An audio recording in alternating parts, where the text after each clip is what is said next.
Live cracking. Hello, hello. What's good, YouTube? Let's get us live on IG. All the things. All right. Hello, hello. Happy Tuesday. Happy Tuesday. Excited to be with you live. Let's tap on in. This is a Can't Stop, Won't Stop Tuesday. I feel like I have so many things to tell you guys. So let's tap in and see what we can do. Hi, Renisha. Welcome in. Welcome in. Good to see you all. How are y'all doing? It is Huddle Week. So I'm so excited. So excited. I have so many things to say, but let me get all into it. First things first. Hi, and how you doing? Let me get myself situated here for this here live conversation. I had to take notes today because I have so many things to say. Hi and hello. Okay, first things first, I feel like a bit of a reintroduction is necessary. For those of you all who may be hearing me for the first time, those of you all on YouTube may be seeing me for the first time, and those of y'all who've been here for a minute, my name is Portia Michele Oshumare. I am a business strategist and experience designer. My work in the world is really around empowering contribution-centered leaders to do real good in the world and to use their business and their work as a vehicle for that good. I am newly going to reintroduce myself and let you all know about some of the business things that I have going on, because I think that's important. I've been yelling at people to stop being the best kept secret, and I'm like, girl, maybe we should work a little bit of that talk.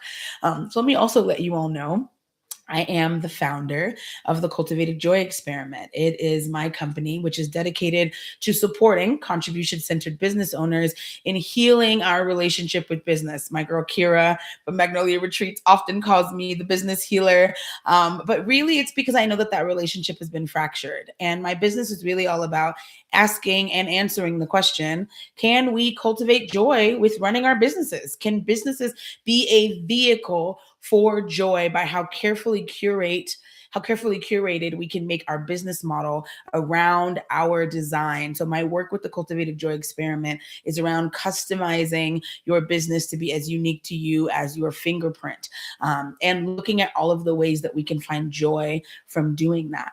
With that, I am also the head cousin at the Business Cousins Collective, which is a collective of all of those contribution-centered leaders. We are out to do our revolutionary businesses together. We like to be siblings in leadership and raise our businesses like little cousins. We gather together for weekly office hours, seasonal planning huddles, and in-person kikis as often as humanly possible. So the Cultivated Joy Experiment births Business Cousins. And then very, very newly, like this week newly, which has been kind of like in the lab for a minute, but excited to share. I am the new CXO of Oshumare Learning. It is a partner business with my partner, Portia Oshumare, and it is a new education company. We are dedicated to resourcing these contribution-centered leaders with learning tools, with group learning cohorts, more about that later, learning activations, and assets. It was really born out of the desire to circulate unconventional lived wisdom out to the business owners who we know it really matters for, as well as the leaders we know it really matters for. We kind of jokingly say that we are out to decentralize and uncollege business. We've been kind of low-key calling it like Montessori for adults, which I don't even know if that really fits. But really what we're out to do is to look at business and leaders who want to do things differently. And this is the learning asset tool to resource us with all of the trainings that we think you all may need to be able to do that well. Check out our YouTube page at Oshumare Learning on YouTube to learn more about that. You can catch the podcast there. Parshell and I are putting out some content videos to kind of let you all know what's going on over there. We got cohorts coming up. Our first cohort literally starts April 15th. I'll talk a little bit more about that later. Put on a fan. Whew. These are all the places that you can find me. I so often don't introduce myself because I'm like, there's a lot. As a multi-hyphenate, multi-passionate woman, I be doing the things. And I am contribution-centered. So I be out here contributing. as often as humanly possible in as many ways as I can. And these are three avenues that are really taking a good amount of my time and my love and my energy. And it's really, really exciting that we are navigating this new business model. Thank you, Renisha. Really, really exciting that to be launching Oshumare Learning at a whole different level. We launched the podcast last year, but this year we're launching learning cohorts. And I was telling y'all that I would be launching these learning cohorts. Last year, if you've been with me for the live series, I've been kind of hinting at like, we were going to do learning tracks. We're going to put some cohorts together. We finally figured all of that. And so we're stoked to be opening doors and to be around a bit more of our people. You know, I think a lot of the magic in working with me gets done one-to-one, but a lot of that one-to-one conversation is amplified and integrated in group learning. I learned a lot about that from Clarinda Tivoli when I was with her in the Ceremony of Business cohort. How important it is to be teaching people together. Because I often feel like there's one thing when it comes to your business strategy, you may need that customized for you so that it's unique around what it is that you need. But learning of the training and the strategies to wrap your brain around like the general training and strategies for your model, I actually think you learn a lot from in cohort, because it's one thing to learn from what we say. It's another thing to learn from how other business owners are integrating what we say and all the wisdom that they bring to that experience. So we're really, really excited to be gathering folks together in that. There's so many group learning opportunities actually coming up here in the next couple of months, but I'm going to talk a little bit about those at the end. Stick around.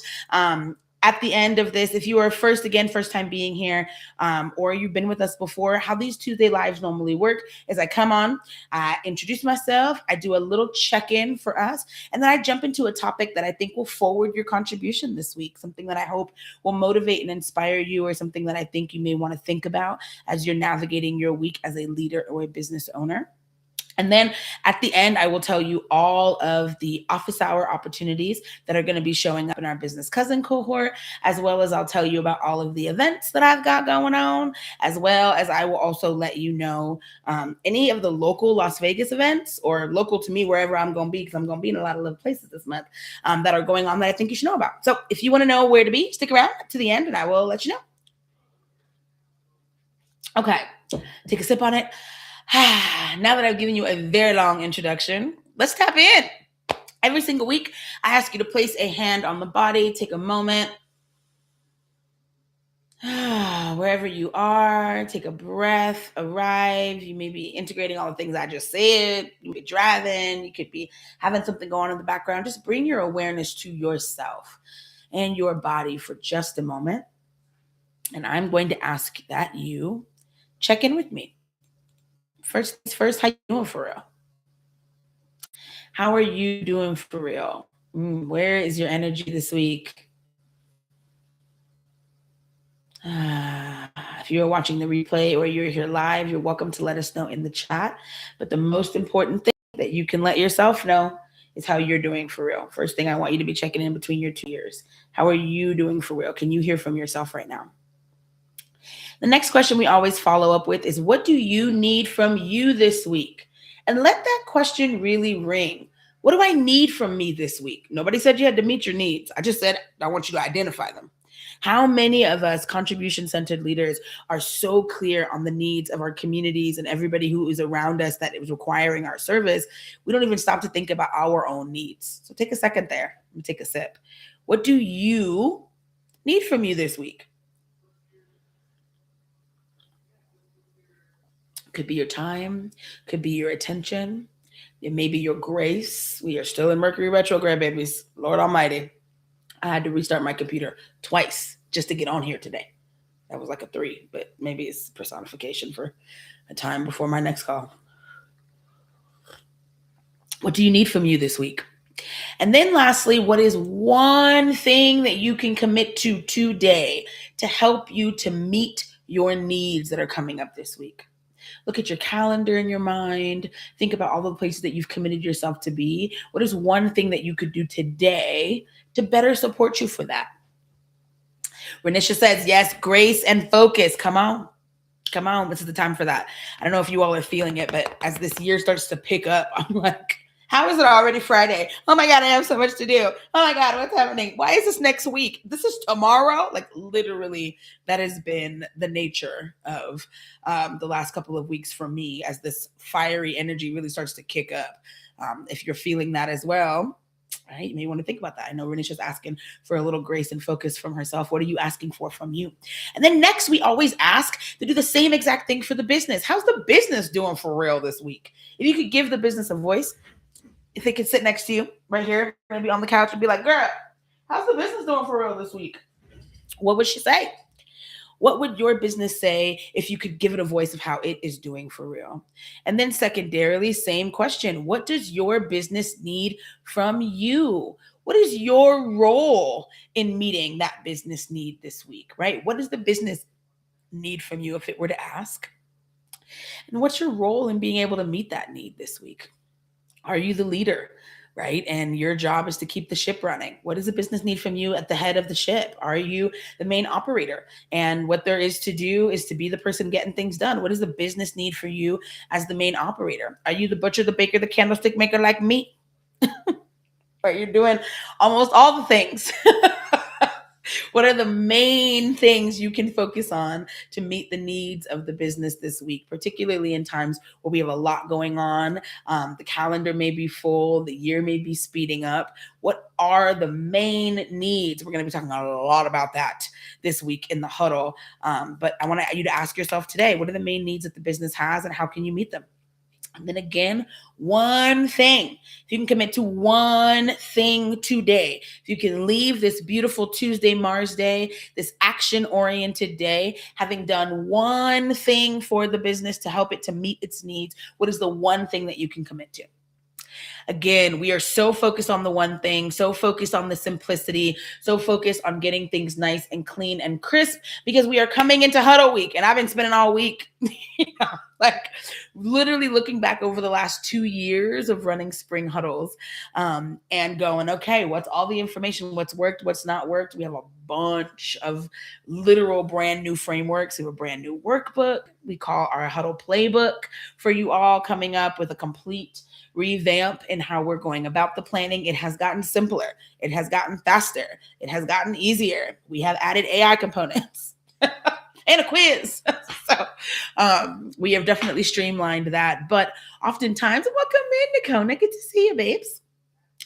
Oftentimes, we're doing a lot of this work because spring is here.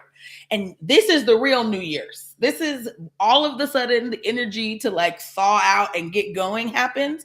Yeah, right here in the middle of March, usually right a week or so before April starts, for me is the real New Year because it's what the earth says is the beginning of the conversation, at least in the Northern Hemisphere. Spring begins our conversation. And so oftentimes there are new ideas that are burgeoning. There's like, oh, this isn't working no more. I want to revamp this, particularly because we are in Mercury retrograde season. There may be a lot of things that you're thinking through that you're just like, ugh, that just feels ugly, or that just feels, inefficient, or I'm really, really excited about that. I actually want to figure out a way to be able to weave that in. And this is the season for that. As we are coming into spring, the newness is upon us. Utilize this energy, use it to fuel the contribution that matters for you. And we'll talk a little bit about that as well. So last little reminder, if you have any questions about how this fits for you and your business, any questions about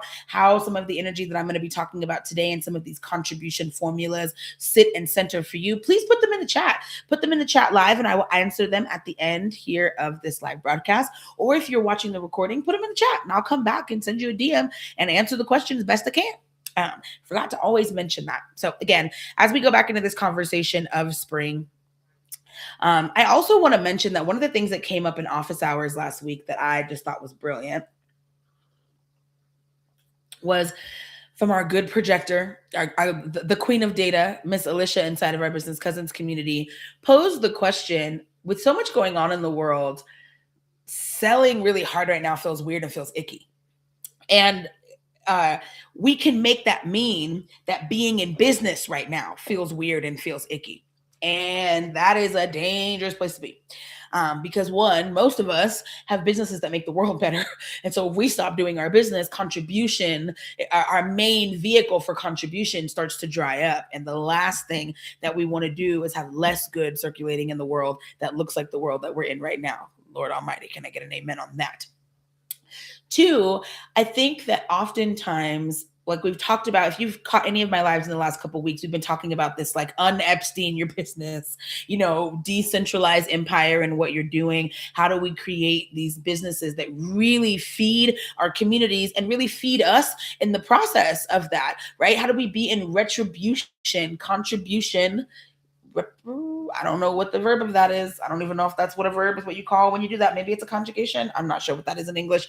But the act of being in a reciprocal relationship with your contribution, where the work that you're doing really forwards the good that you want to see in the world, and you also are receiving a good amount of whatever matters to you about what you get out of a business as a part of that. That's a necessary thing. And a lot of this empire and drama and leaders that are doing all kind of disgusting crazy on the planet are throwing out a bunch of loud noises to keep us distracted, to keep us from doing our good work, to keep us feeling overwhelmed, to keep us feeling like we can't be out here doing it. If you're out here taking advantage of the people and oppressing people, yeah, you should feel gross about how you're showing up to your business. But if you're not, I would really implore you that now is the time more than ever to triple down into the contribution that your business is centered in. I think that it's absolutely right to feel that it's weird to be like, hey, come buy my thing when, war is happening and people are hungry and, our societies are getting, from what it looks like in the social media, angrier and meaner and people are nastier and X, Y, and Z.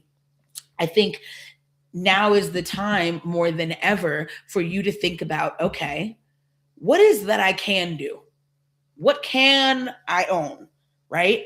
Where can I show up generatively? Where can I be telling more of the truth? How can I be more connected to my people more than ever so that the efforts that I put out with the business that I create actually land for the people who really matter to me to do that work in?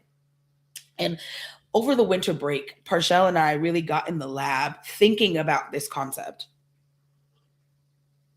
even before things really got to the height of where they are now. And I'm grateful because I feel like this was kind of like, again, a personification of knowing that a lot of this crazy was coming. It's like, we know that, and when I say empire, I, again, pop back to my lives from the last previous weeks, as I really kind of got into how a lot of the things we hate about our world are the bedrock and soil with which we created our businesses, because it just happens to be the bedrock and soil of how our countries were created. The last 400 to 500 years has been industrialization, colonization, oppression-based leadership, and scarcity-based marketing and extractive business practices.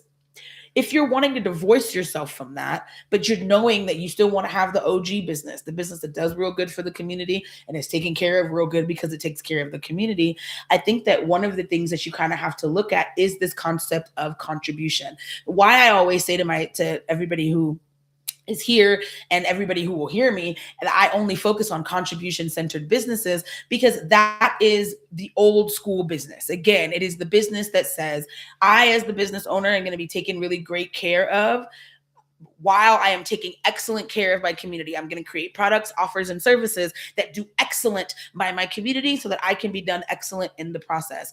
And a lot of our businesses have not been centered in that. I hear people say all the time, businesses are not nonprofits. Businesses are here to make money.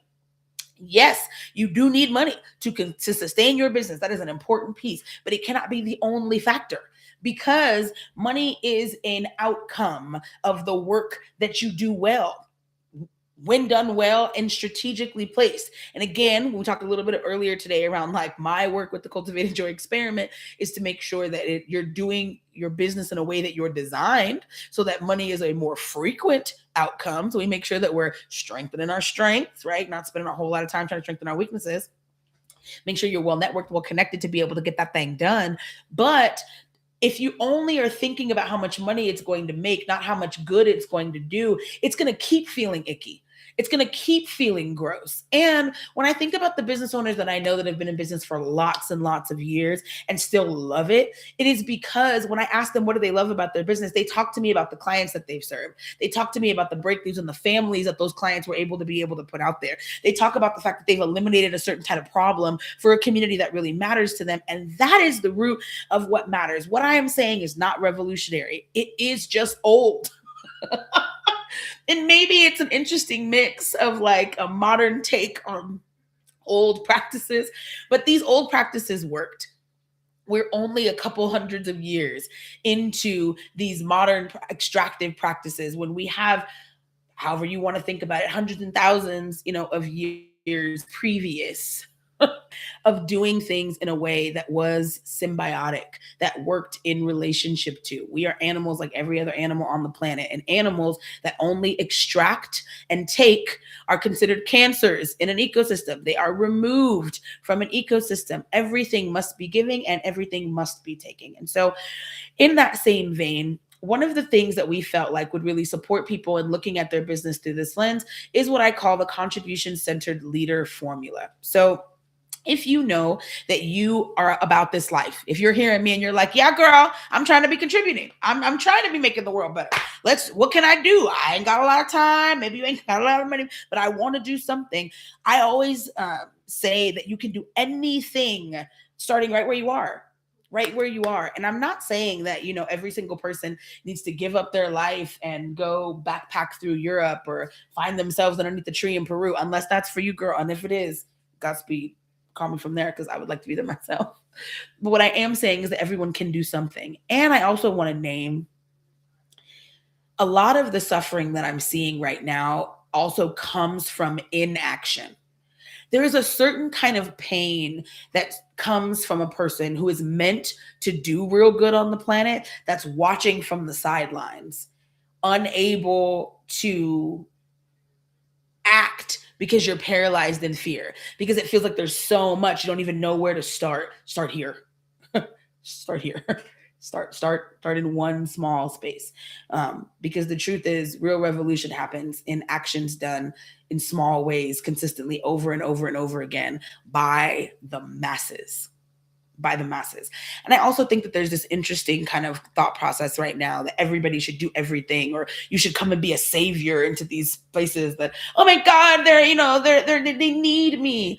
It ain't that either. It is, what is the work you can pick up to do?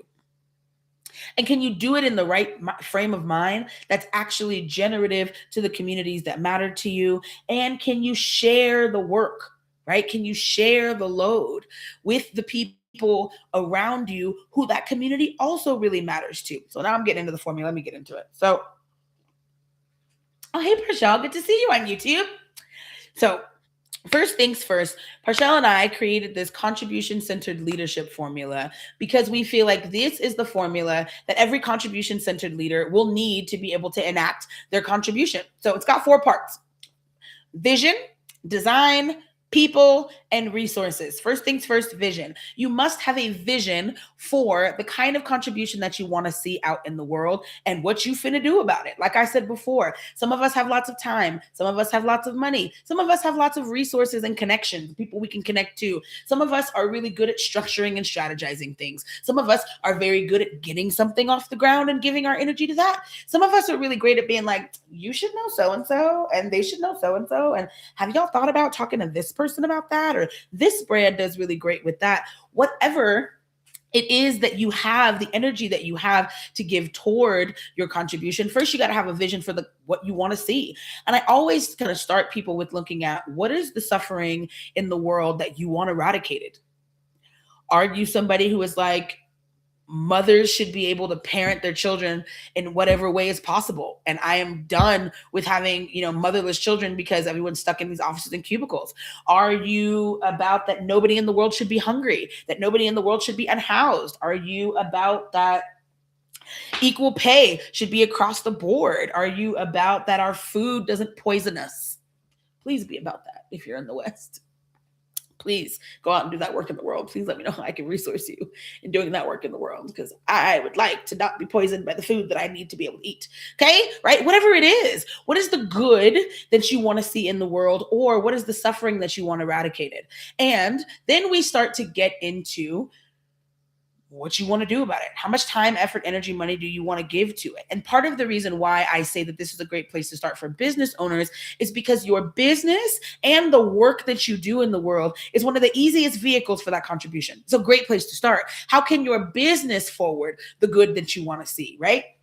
We can get into many ways that can happen, and it does not need to be running your business like a nonprofit. It could be incredibly profitable, doing great good in the world, right? We can talk a little bit more about that, right? But first, we got to know a vision of what you want to see out in the world. And then we go, how are you expertly designed to actually support that contribution, right? Design being the next element in this leadership formula. This is where I go and ask you, what are your strengths? Are you the strategy person, the people person? Are you somebody who knows exactly when to do the right thing? Are you the person that people call when they need to get something off the ground? Are you the person people call when they need to get things over the line? What is your unique design, and how does it set you up to actually be able to deliver the good that you want to see in the world? Right? This is also where I like to use my Sacred Seven framework, right? Was a person to whom could not for the life of me see the bottle from inside. What do they say? The ketchup bottle can't see the glass. Fish can't see the bowl. I was in, and people would ask me, "Oh, what are you great at?" Or what? And I'm like, I don't know. Like, I do things. People ask me to do stuff, and I do it. Like, I'm good at my job, whatever the job is. And I think because I was a person who was relatively good at a lot of things that I would try hard at, it became really difficult for me to understand exactly what my unique design was. I kind of had to ask other people, or I started honestly doing some research in 7 different self-discovery modalities that work incredibly well to help you get to look at and see where you are designed. Welcome in, Tiaja. Good to see you.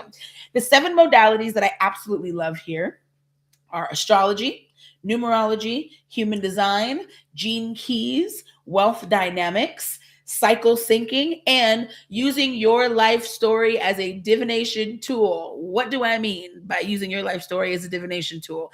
Looking at your life and based on your life going, okay, what do people always say that I'm great at? What are the things I've always loved to do really easily that don't seem to take any effort? What are the things that I can do for hours and I look up and so much time has passed and I barely notice because I'm enjoying it so much? How can all of that better support me in being able to do the good that I want to see in the world? Yes and yes. Okay. Renisha says, I'm great at holding space for people. Tiaja says, come on, cycle syncing. I will tell y'all, for the people who know, once I started cycle syncing my business, my entire life changed. It became, again, another divination tool to be able to say, what energy do I have every month? Where is it best allocated so that the good that I want to see and that I want to actualize with my business is a natural outcome of my schedule? That's why I use it, right? But again, I like 7 different modalities. You may like them all. You may like 1 or 2. Find one that helps you see how you are expertly designed and perfectly made to do the good that you actually want to see in the world, because you are. Truly, I always say this, God does not give you a vision that you are not given provision for. So if for some reason you do not see the provision, it may just look like we need to go back down to, where does the expert way that you are designed to go and get said provision? Usually that's where I find it. So again, your vision being the good you want to see out in the world. And then how are you uniquely designed to actualize that vision? Then from there, well, who are the people that it matters to? Next element in this leadership formula is the people. Who are the people that mattered? And there's at least 3 categories of people that I want you to be thinking through, right? Who are the people you want to impact with your service to your contribution? Who is the good that you want to be done for? Who are the people you want to do it with? Who are your collaborators, co-conspirators, however you want to call that? Who are the people you do your good with? Who are the other individuals that are equally as committed to your community as you are? Because again, we cannot get into the savior concept. We cannot get into this place where we're like, I'm here to save the world. Girl, no, you're not. You're on a team. of people who each are also uniquely designed and resourced to be able to support the communities that matter. But if you're trying to do it all by yourself, it may be why it feels so overwhelming to you. So you got to find your people, find the people you're serving, find the people you're serving with. And then you want to find the people who can open up the doors. Who are the people who are the gatekeepers, the door openers, the folks who have the keys that can open up opportunities for you to be in front of those people, who can open up opportunities for you to serve those people in a way that you could never think about serving them, right? The people who hold some influence in the communities that really matter to you. For a lot of you all, that's your employer and your job. Right? You've been doing HR for 230 years, sister. You could be doing HR for a company that is a defense contractor, or you could be doing HR for a company that donates, $500,000 a year to make sure the kids have backpacks. You get to choose. Right? It could, again, also be organizations and other overarching gatherings of people that either support your people in the communities that really matter to you, or they're full of your collaborators. And it's where you spend time getting full so that you can go put that fullness out in the world. So again, we are 3 out of 4 in our leadership formula. Vision, what's the good you want to do? Design, how are you uniquely designed to do that good? People, who are the people you're going to do it with and for? And then lastly, resources. What are the resources that you are uniquely resourced with that can support the good that you want to see? There are a lot of different resources. Like we said, you may have time, you may have money, you may have connections. This is one people always forget. You may not have time or money, but you may know the people who have time and money. And you can make an introduction, right? You may be really good at researching, so you can find the people, right, who can do the thing. What is your resource that allows you to be able to utilize your design for the people who matter to you, to do the good that really matters out in the world? And one of the biggest resources that as business owners we leverage is our expertise. What is the thing that you've been doing for 200 years that you're really, really great at, that you can bring to a conversation of real good in the world? And it can be anything. So again, like I go back to everybody's auntie right now that's been in HR for 200 years, that's been laid off. My sister, you have resources. You've been, supporting, your children. You're incredibly great at being able to manage a lot of different data points at one time. That is a resource. That is an expertise. What are the things that you are actually an expert in? And I think that the word expert gets this really interesting connotation because we're in Brad Chad culture of a bunch of tech bros who are like, I took a certification and now I'm an expert. Or I heard somebody post the other day that in a mastermind or in a coaching experience they were with, the coach said, well, as soon as you name yourself an expert, you're an expert. I don't really fuck with that. I'm gonna be real. That's not really what we're talking about here. I am talking about the things you have done over and over and over again that people can consistently count on you for. And there are receipts and I can find them. Now, you may not be able to find them. That's perfectly fine. Come sit with your TT. I got you. Your big cousin Portia can always find the expertise. I can look at your life and likely find it. If you can't find it, by all means, come let me know. If you struggle to find it, comment here and I will come and we will have a conversation that will help you identify your expertise. It's not that difficult. Some of us, it's what we do for work. Some of us, it's not. And expertise is this interesting elusive thing that, because oftentimes we're taught in the West to strengthen our weaknesses and not strengthen our strengths, we downplay the things that we're actually really expert at because they didn't take as much effort as the things that are. So, again, I'll give you an example from my own life. I am someone who has always been really good at helping people see themselves and helping them to be able to see the gap between where they want to be and where they are. I've been doing it since a child. I was doing it before I was a coach, before I was a manager of teams, before I was a business owner. That's just something I've always done. My mom even talks about me doing it as a little kid. Lining people up and doing the things. And what do you want? Well, this is not going to do that. Well, this is what we should do instead. Like, I've always been that person. But I worked in retail. So, a lot of the thing that I spent a lot of effort doing was operational or mathematical. And it was really difficult for a long time, for a good portion of my life through my 20s, to be able to feel like I was good at what it was that I was doing because I was in a job that wasn't really leveraging my expertise. Truly. right? And so it may also live like that for you. It could be something that you do that you don't even think about, but it also could be the thing that you've been cultivating for the last 10 or 15 years with your career. Either way, expertise is one of the many resources that we all have to be able to support the good that we want to see in the world. And so this combination of four elements really equals out a fantastic pathway for your contribution. If you're incredibly clear of the vision, what good you want to do, you know exactly how you're designed to do that good. And you can start thinking about the models and the pathways that go align with the good with that you want to do. You know incredibly clear who the people you want to do it for and with are. And you know what expertise and resource you can bring to set up those models and those designs. If you are a leader inside of a company, this allows you to be the kind of leader that creates an ecosystem of good around you. If you are a business owner, this allows you to create an ecosystem out in the world of the good that you want to see and allow your business to be a vehicle for that. Now, this formula is going to be again, it's a flagship formula. We have some really interesting kind of ways to take us through some story again and really looking at your life as a divination tool. Looking at your life as a divination tool is just a way to be able to get insight to help to make better decisions about what it is that you're doing. Looking at your story as a way to help you frame each of these. And we'll be going over some pieces of that in our next cohort called Expertise Activated. So we start Expertise Activated on April the 15th. I've been yelling about pushing the date back, but don't nobody want to listen to me. So April the 15th, it is.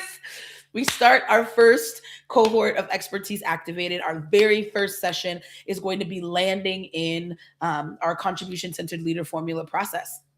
So it really is this contribution mapping and mapping your contribution to these areas. And we're very, very, very excited to be breaking that down. And so the next couple of weeks of me kind of going through these live, I'm going to be taking each one of these elements of this formula and deep diving a little bit more into how you can be looking at that element and how it can show up for your business immediately right now. Right?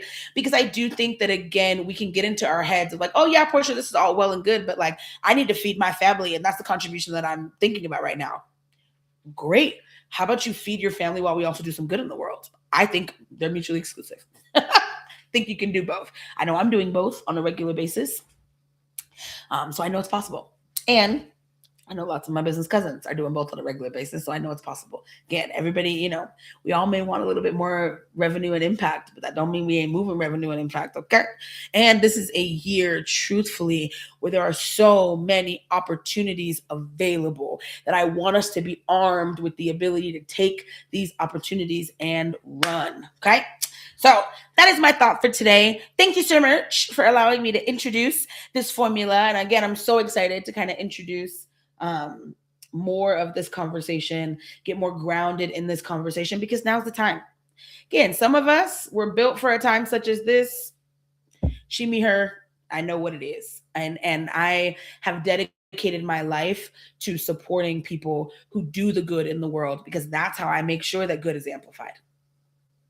Hello? Thank you, Renisha. Hello. Okay?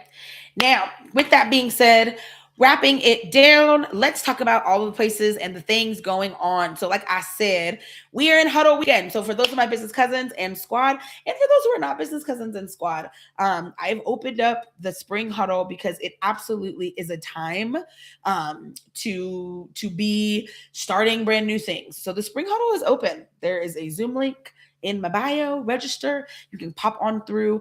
Again, we have a brand new huddle format, so we're so excited about that. Renisha says, amazing. I'm excited about this journal, about this framework. Thank you so much. You're so welcome. And we got resources for you.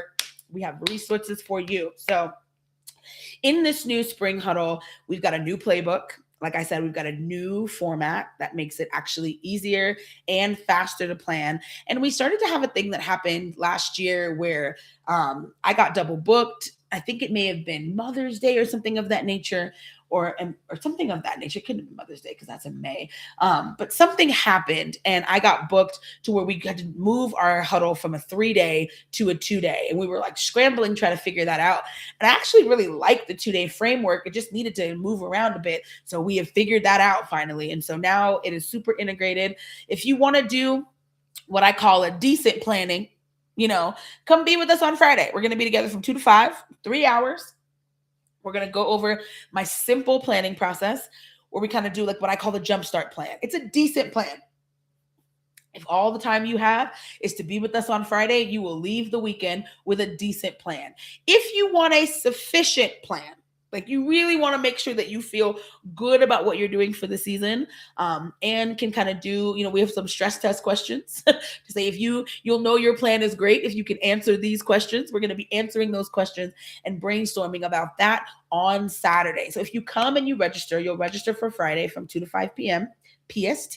You will get a free ticket to come to be with us on Saturday. We're going to be together from 11 a.m. to 5 p.m. We take about an hour break in the middle. And this is where we're going to be stress testing those plans. Okay, can you answer this question?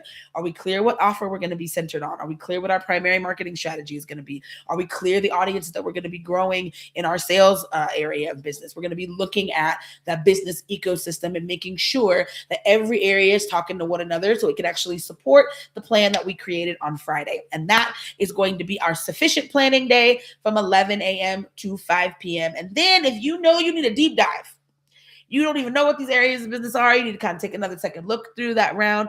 I created you a brand new playbook to have that deep dive section be asynchronous for you to do on your own, which again lets us go through the planning process much faster and lets us really focus on simplicity. And Renisha, to your point, focus. This is going to be a year where there's so much on the table. I want us clear. What exactly am I doing? What are the routines that allow me to move forward? What are the specific strategies that I'm going to be taking and how am I going to be doing it? Clear and crystal. That is the huddle. It is this weekend. Like I said, Friday, March 13th, I think. Ooh, let me not lie. Here I go again. Trying to lie about the dates. March 13th on Friday from 2 to 5 p.m. PST. Yep. March 5th on Friday from 2 to 5 p.m. PST, March 13th. And then Saturday we'll be together, March 14th, 11 a.m. to 5 p.m. PST. Again, we'll take a little break, probably right around like 1:45. So that is the huddle. And then also this weekend, right after the huddle, I am driving down to Los Angeles for Sanctuary.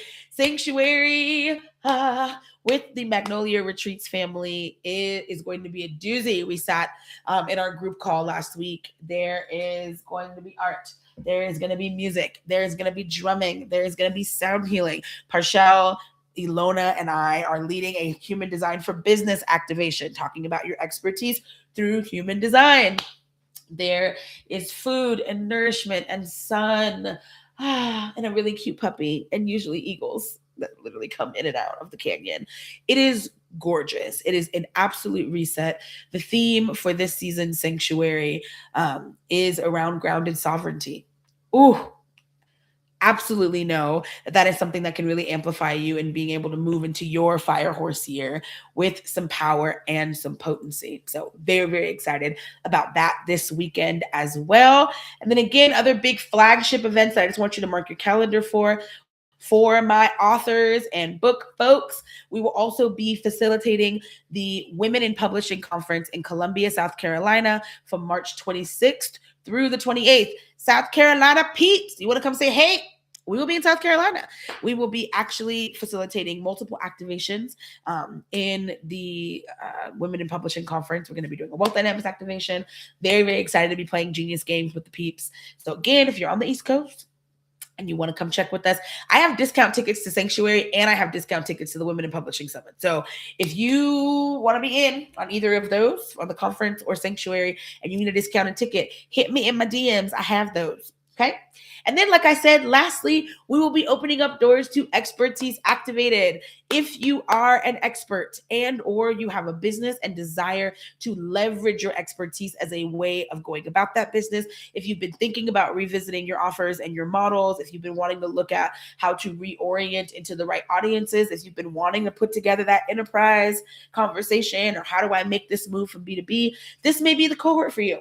This may be the goal for you. Again, this is capturing our flagship process that Parshell and I have been doing one-to-one for like 2 years. We have been doing this process. It has been honestly the most successful process out of all of the ones that we've done. And so we pulled that together to create a group cohort around. I am so excited about it. Doors open on April 15th. The wait list is open now. NOW now. If you want to get on the wait list, there are early bird pricing. You always are more You can always get some cheaper when you buy it first. So let me know if that's for you. Feel free to comment here in the comments if you want me to reach out to you, comment expert, and I will reach out to you to have a conversation around if this is a fit for you. I'll send you some information. You can find that information, but we'll be talking more about that as we come up to that cohort on April the 15th. I think we may even have like an info session. Oh, welcome in, comadre. Good to see you. We may have like an info session or something of that nature before. Keep an eye out. But again, if you are interested in Expertise Activated, comment expert in the comment of the recording here, and I will get back to you and let you know how that is rolling. Those are the big events that are happening. And let's get into the office hours that are here. Welcome in, Leticia. Good to see you. Okay, so this week in Business Cousins land, let me turn on my things. Tomorrow, Micah is hosting their co-working session on Twitch from 10 to 12 p.m. PST. That's March 11th. Peya is also hosting her weekly operations office hour at 1 p.m. Jacent is also hosting her office hour tomorrow from 3 to 4 p.m. Jacent is our financial specialist. Come and ask Jacent your financial questions. Peya is our operations specialist. Come and ask Peya your questions about all things operations. On Thursday, moving into March the 12th from 1 to 2 p.m. PST, Cache is leading their social aligning business office hour. So this is the social justice office hour. Come and ask questions about, general liberatory practices in your business, how your companies can be moving in that way, how to take some of the thought processes around wanting to align your business with your contribution and your culture and actually walk that talk. Come and talk about the operational way that gets into your business and into your companies with Cache on Thursday from 1 to 2 p.m. PST. And then on Friday, like I said, we'll be huddling up from 2 to 5. I will be leading the Business Cousin Spring Huddle. Saturday, we will be together from 11 to 5. I will be leading Business Cousin Spring Huddle Day 2. And then on Monday, Micah's leading co-working again from 10 to 12 on Twitch. And then Jennifer is leading her weekly Come Home to Your Body session Monday, March 16th at 1 p.m. PST. We always suggest that you pop into Jennifer's office hours. Again, get your body right. Get yourself in alignment with your decision-making vessel. Every single week, 1 to 2 p.m. PST on Mondays, right? That is the bit of that business. Now, I'm still trying to figure out when I'm trying to do this live. We tested 12 today. 12 seems to be actually testing better than 10. So I'm thinking this next week, I may do a Friday live instead of a Tuesday live. Let me actually not lie. Let's look at my actual schedule and see if that's real. Yeah, I may do a Friday live. Instead of a Tuesday live. And I think now that I'm mentioning it, I think I'm going to do it at noon. I think I'm going to do the live on Friday at noon. I'm going to move this actually right now so that it's ready for us. I'm going to do that live on Friday at noon. So Friday, March the 20th at noon PST, I will be live checking in with us here. Now, again, I'm still trying to figure out whether we want to do like Tuesdays or Fridays or how we're navigating it. Thank you so much, Peya. It is locked in and moved.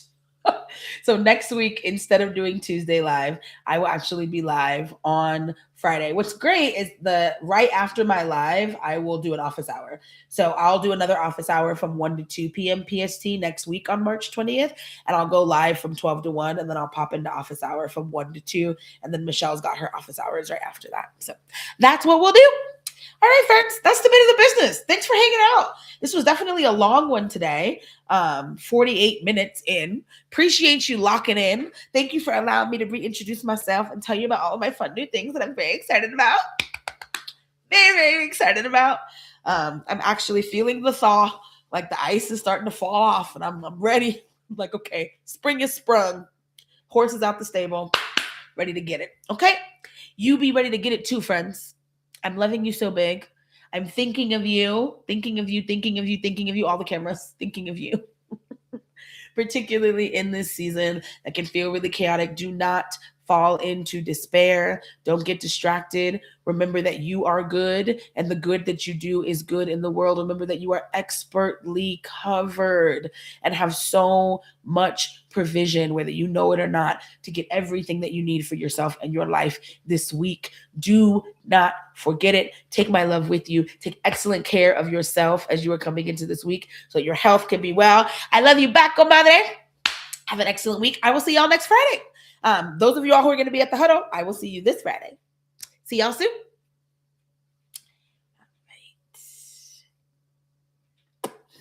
YouTube peeps. Okay, we're locking down on LinkedIn. LinkedIn. See, now I don't even know what platform I'm on. LinkedIn. I'm on Instagram. We doing the things. We out here. We doing it. What did Cuzzo say? What are we doing? We doing it. Okay, friends. Have a good week.